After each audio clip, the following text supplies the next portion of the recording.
Hello, everyone. Welcome to our weekly webinar with Motel to Apartment Conversions. My name is Blaine Wright, and I'm Acquisitions Head for Motel to Apartments, and just wanted to go through what we're doing and what we're looking for out there in the marketplace. You can see on my screen here, I've got kind of our buy box or preferred buy box. And so just wanted to go through it with you.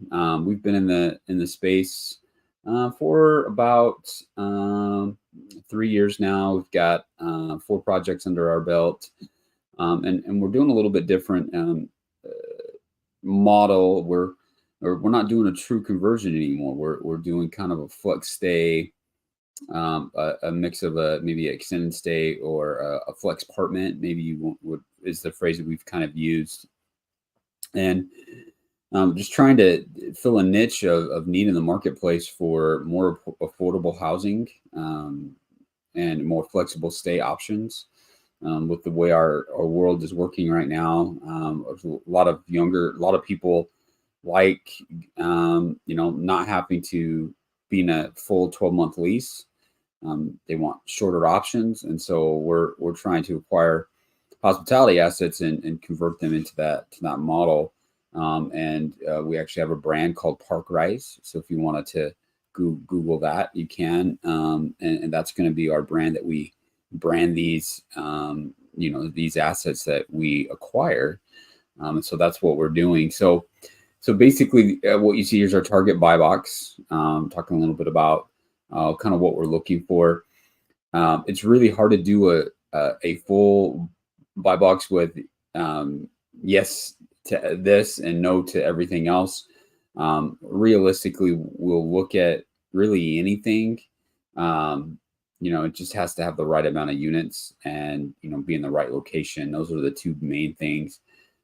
We've done older builds. We would prefer something newer so we don't have to deal with asbestos and lead-based paint and things of that nature. Just gets very, very expensive very, very quickly when we have to deal with those items. And so we were dealing with something that was built in the 60s. If you go in to renovate rooms, you suddenly got an asbestos problem once you do some demolition and things of that nature. So just going to go through this real quick with you. The contact info is on here, our website on here, motelsapartments.com. You can go there and you can see our Park Rise brand as well. Email info to motelsapartments.com, and then that phone there is actually my direct cell, and you can call that at any time. 623-695-0940 is my number. Basically our target areas are major metros and Sunbelt states. So we've got a list here: Dallas, Houston, San Antonio, Austin, and Texas, Phoenix, Tempe, Chandler, Scottsdale, maybe even Tucson, Arizona. There's another city that we've recently looked into that looks promising. So if you're an Arizona person and are in that Tucson area, if you've got something, you might look at it. Charlotte and Raleigh, North Carolina, Nashville, Tennessee, Miami, Orlando, Fort Lauderdale, Tampa, Jacksonville, and then Columbia and Greenville, South Carolina are markets that we've targeted that we think that would fit our model very, very well. We like Sunbelt states. We've just overall in the United States right now, there's just a migration from cold northern climate, especially on the East Coast. People are leaving, New York, Massachusetts, the Rust Belt states. They're heading south. Better opportunities, better weather, things of that nature. And all of these markets are very growing markets exponentially above the national average for major cities.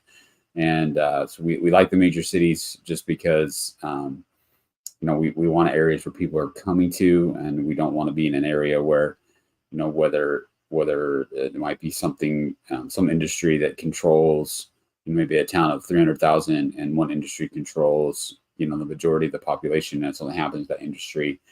The city suffers, and then obviously our building or asset would struggle at that point as well. So we want to try to avoid that. So being in the bigger cities just gives us better opportunities for success. So age, we really want to be, like I said, we'll look at something older, but 80s or newer is kind of what we're looking for. We want a asset that's got at least 100 rooms, and the reason for that is once you get into smaller room counts, the renovation for 100 rooms versus 80 rooms, there's not much of a difference. So we'd rather have the larger room count just to maximize our construction and renovation budget. And then we really need rooms that are at least 250 to 300 square feet. 250 is a very, very, very minimum that we would need because we are putting kitchenettes in the property. So we have to have that minimum size. If not, our structure for what we do just doesn't work. There's just not enough space. And then we're flexible on the room types. If it doesn't have kitchenettes, we'll look at it. If it has kitchenettes, we will definitely look at it because that saves us 25% on our budget. Right off the top, we can just take 25% if it's already got functioning kitchenette, sink, that sort of thing. If it's already there in the room, you just take 25% off the top, and that's just a real home run for us. Amenities, obviously, we want some amenities. Pool, workout room, laundry facilities are a minimum must. Anything else we're flexible on. If there's space to add amenities, that's also a plus. We've acquired assets that actually have a restaurant on site as well, which has a bonus. It's just extra income that the asset can generate for us. So that's something we look for as well. Ideally for stories, we're flexible with that. We would like, we would like to stay, we don't want to buy something that's 20 stories. If it's 3 to 5, I think is probably the range, the max that we would want to be. After that, you're getting to what's called a high rise, and that's really not what we do at that point. Ideally, we like working with independent hoteliers. So I was just on a meeting this morning, talking with a group about independent property in Arizona that we won't have to worry about doing liquidated damages and things of that nature. So if you don't know, so if you go to, whether it's a Holiday Inn or Comfort Suites or things that have a branding name, if they're not at the end of the licensing term for the actual asset, you have to pay what's called liquidated damages, and that's usually typically what's in the franchise agreement that you sign, that hey, if you terminate early, there's a set penalty, and we want to try to avoid that because those penalties can easily run 6 figures and very high 6 figures. I've seen upwards of $700,000 to $800,000 depending on the property. So want to try to avoid that at all costs if we can. Not that we wouldn't look at something if the numbers work and liquidated damages have to be paid. If there's a way to work the deal, we'll look at it. But ideally, the independent deals can just happen much faster. We don't get hung up on legal stuff for liquidated damages. So some indicators in the market. So we really like assets that are 1 to 3 miles from hospitals, universities, shopping, retail, medical, and industrial, business, public transportation. And then we look for major retailers like Costco, Target, Walmart. And those are just indicators of population, indicators of economic growth. So if the major retailers are there, that means it's a good place to be. And, that also drives traffic to our asset as well. So we want to, if you see a property that, you're thinking maybe it might be a fit for us, those target ideas are good to look at. A hotel out in the middle of nowhere, it's not easy to get to. It's not really what we're looking for. We're looking for visibility and access. And then, as far as the current performance, obviously, if it's performing, we would like that better. But if oftentimes the reason why a hotelier is probably selling is either they're tired of running a hotel or they're, it's not operating the way they want. Maybe they're not making as much money as they hoped. And, there's some different variables that could go into that. Acquisition terms, we love creative acquisitions. Just with the way interest rates are right now, traditional financing's just not as attractive. It just cuts the profitability on a single deal.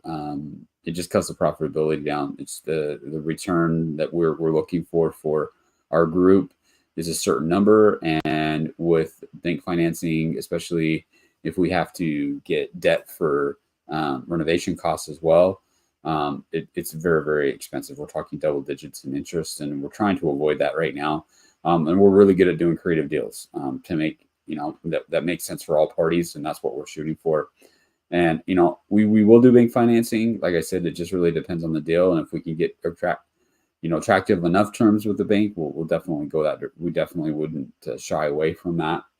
And then, just if you have any doubts, feel free to just send a deal. If you think something that might be a fit, not really sure, go ahead and send it.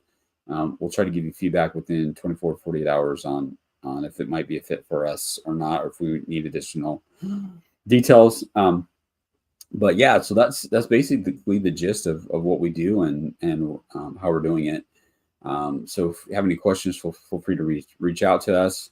We'd be more than happy to give you some feedback for what we could do. Again, we're fairly specialized in what we do. We're flexible living options operators, and so looking for areas and assets that could fit what we're trying to do. So again, there's our information's on the top of the screen there. info@moteldepartments.com, moteldepartments.com. Feel free to email us, reach out, and I hope you guys have a great day, and we'll talk soon.